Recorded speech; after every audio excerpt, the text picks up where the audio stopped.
చంద్రబాబు నాయుడు అనే వ్యక్తి ఏడు చేసి అసెంబ్లీలో ఏమి జరగకపోయినా కానీ జరిగినట్టుగా ఒక డ్రామా క్రియేట్ చేసేసి ఈ అసెంబ్లీ విడిచిపెట్టి తీరా చూసిన అసెంబ్లీ రికార్డులు అన్నీ ఎతికినా చూస్తే ఎక్కడా ఒక్కడు కూడా తప్పు మాట్లాడు. వాళ్ళ తల్లి గారిని మాట్లాడిన మాటల్ని ఎవరు కూడా తప్పిదమో ఎవరు కూడా అంగీకరించారు.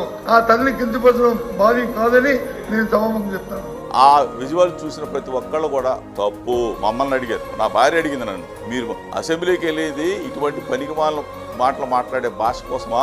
చంద్రబాబు నాయుడు గారు భార్యను ఉద్దేశించి మాట్లాడవచ్చు అని చెప్పి మమ్మల్ని అడిగారు. మేము తలదించుకునే పరిస్థితి. ఇదే పెద్ద మనిషి చంద్రబాబు నాయుడు పేరుని నాని భార్యను కూడా చివరికి అని కూడా చూడకుండా ఆమెను కూడా కేసులో పెట్టాలని చెప్పుకుని తీరాలి. చంద్రబాబు నాయుడు గారు మాత్రం నాని భార్యను అరెస్ట్ చేద్దామని చెప్పి ఎన్నిసార్లు కలిసినా ఆయన మాత్రం పొరపాటును కూడా మైండ్ ఏమైనా చెడిందంటే ఇంట్లో ఆడవాళ్ళకి అరెస్టులు చేయడం ఏంటి, ఇంట్లో ఆడవాళ్ళ మీదకంటే తప్పుడు పనులని చెప్పని ఆయన నడుచుకుంటూ వెళ్ళిపోయారు. ఆంధ్ర రాష్ట్రానికి బహుశా 3 క్యాపిటల్లు వస్తాయేమో. 3 క్యాపిటల్లు కూడా రావాల్సిన పరిస్థితి కనిపిస్తా ఉంది అధ్యక్ష. సో ఒక అట్రాక్టివ్ క్యాపిటల్ ఏదో ఉండాలి కదా.